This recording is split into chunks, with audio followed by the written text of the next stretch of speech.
Hi guys, welcome back to my channel. So in the previous episode, we read the Mrs. Medlock and the police officer's wife were talking about Mary, and they thought that Mary was very different from her mother. So now let's read more.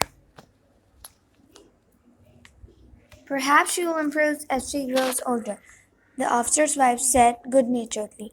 If she were not so sallow and had a nicer expression, her features are rather good.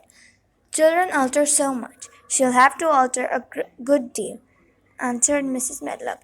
And there's nothing likely to improve children at Misselthwaite, if you ask me.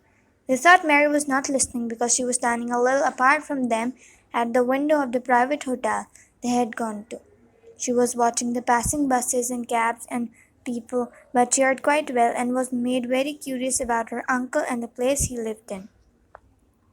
What sort of place was it, and what would he be like?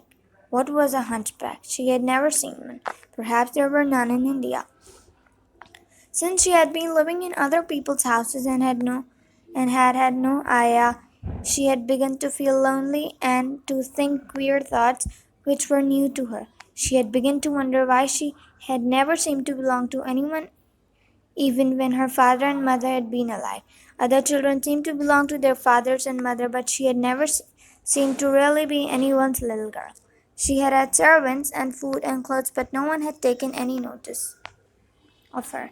She did not know that this was because she was a disagreeable child, but then, of course, she did not know she was disagreeable. She often thought that other people were, but she did not know that she was so herself. She thought Mrs. Medlock the most disagreeable person she had ever seen. With her common highly colored face and her common fine bonnet, when the next day they set out on their journey to Yorkshire, she walked through the stage into the railway carriage with her head up and trying to keep as far away from her as she could, because she did not want to seem to belong to her. It would have made her very angry to think people imagined she was her little girl. But Mrs. Medlock was not in the least disturbed by her and her thoughts. She was the kind of woman who would stand no nonsense from young ones.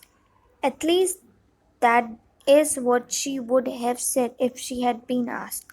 She had not wanted to go to London just when her sister Maria's daughter was going to be married, but she had a comfortable, well-paid place as housekeeper at Misselthwaite Manor, and the only way in which she could keep it was to do at once what Mr. Archibald Craven told her to do. She never dared even to ask a question. So, if you want to know more about Mrs. Medlock and what happened next, what will happen when Mary will arrive at Misselthwaite Manor, subscribe my channel, like my Facebook page, and like my videos.